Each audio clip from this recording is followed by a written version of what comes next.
আমরা যারা সারাদিন ফেসবুকে ভারতের বিরুদ্ধে যুদ্ধ করার জন্য প্রস্তুতি নিচ্ছি, আমরা যারা বলছি যে ভারতের সীমান্তটা খুলে দিলে উড়াই দিব, তো তাদের জন্য বলছি যে প্রযুক্তির এই যুগে আপনার কাছে যদি মেশিনারিজ না থাকে, ফেসবুকে আর ওই জট জনসমাগমের মধ্যে বইলা বইলা কথা বইলা ভারতকে উস্কালে পরিণতি আমাদের ভালো হবে না, বুঝতে হবে।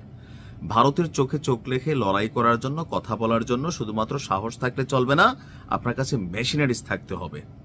ভারত এমন কিছু মেশিনারিজ আবিষ্কার করছে যে জাস্ট হচ্ছে রকেট, একটা খুব বড় ধরনের কোনো মিসাইলটি ছিল না, মাত্র একটা গাইডেড রকেট 120 কিলোমিটার পর্যন্ত, যার লক্ষ্যবস্তু নিখুঁতভাবে আঘাত আনতে সক্ষম। অর্থাৎ ভারতের উত্তর পূর্ব সীমান্ত থেকে যদি এই পিনাকা নামক গাইডেড রকেটটি ছোড়ে, তাহলে ঢাকা থেকে চট্টগ্রাম, তারপর হচ্ছে আপনার কি বলা হয় যে খুলনা, রাজশাহীর মতন যে কোনো বড় শহর এই মিসাইলের রেঞ্জে থাকবে।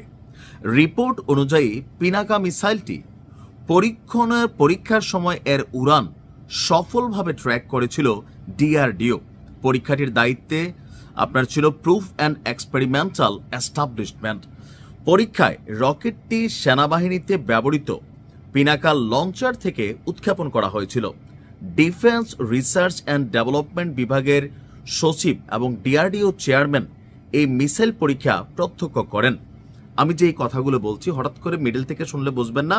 এবার আসুন, এই দূরপাল্লার গাইডেড রকেটটি কেন তৈরি করা হয়েছে বা কি করতে চাচ্ছে ভারত। সর্বশেষ 29শে ডিসেম্বর ভারতের সেনাবাহিনীতে এটাকে অ্যাটাচ করা হয়েছে।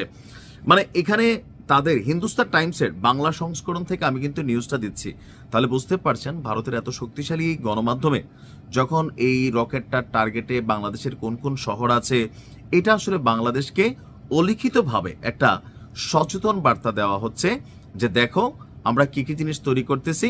ছোট্ট একটা মেশিন দিয়েই বাংলাদেশের রাজধানী বা চট্টগ্রাম নিয়ে এই যে বিভিন্ন সময় ভারত চট্টগ্রাম দখল করবে অথবা চট্টগ্রাম তারা চাচ্ছে, মানে এগুলোর একটা আলামত, ইশারা, ইঙ্গিত হয়তোবা বোঝানোর চেষ্টা করছে। কিন্তু সরকারিভাবে ডক্টর ইউনূস সরকার বলেন, সর্বশেষ আওয়ামী লীগ সরকার বলেন, ভবিষ্যতে বিএনপি সরকার বলেন অথবা জামাত সরকার বলেন, তারা কিন্তু ভারতের সাথে বন্ধুত্বপূর্ণ সম্পর্ক রেখেই চলবে। কেননা অলরেডি 50,000 টন চাল কিন্তু ডক্টর ইউনূস সরকার আবার কিনতেছে ভারত থেকে। তো খাবে কারা? আমরাই খাবো, এটাই বাস্তবতা। ভারত থেকে বিদ্যুৎ আসতেছে। ভারতের সাথে শেখ হাসিনার আমলের যে বড় বড় চুক্তিগুলা, হাতে গোনা 10টা চুক্তিও কিন্তু বাতিল হয় নাই, বরঞ্চ নতুন অনেক চুক্তি হয়েছে আমাদের সরকারের পক্ষ থেকে ভারতের সাথে। আবার ভারত সরকারের পক্ষ থেকেও ওই যে আলাদা শুভেন্দু মজুমদার, এগুলো রাজনীতির মাঠে গিয়া কলকাতায় 2-4-500 বাঙালি পাইলে বক্তব্য দেওয়া যায়। বাংলাদেশেও যেমন আমাদের হাসনাত আবদুল্লাহ থেকে শুরু করে অনেকে এই সকল বক্তব্য দিচ্ছেন, জোশের চোটে শুনতে ভালো লাগে, কিন্তু কাজের বেলায় কি হবে? শুধু মাইর খাবো কিন্তু আওয়াজ হবে না। আমি বরাবরই যখন কথা বলি তথ্যভিত্তিক কথা বলি। ভারতের সাথে বাংলাদেশের লড়াই যেটা চলছে সেটা হচ্ছে এক ধরনের কথার লড়াই, কিন্তু মেশিনারিজের লড়াই যদি শুরু হয়, এই লড়াইয়ে বাংলাদেশ এককভাবে ভারতের সাথে বেশিক্ষণ টিকবে না। আপনি জিহাদ করবেন, লড়াই করবেন, সামনেই তো যাইতে পারবেন না। এই যে পিনাকা গাইডেড মিসাইলটার কথা বললাম, তো এরকম তো মাত্র এটা ছোট একটা তাদের আবিষ্কার, আমরা কয়টা আবিষ্কার করছি।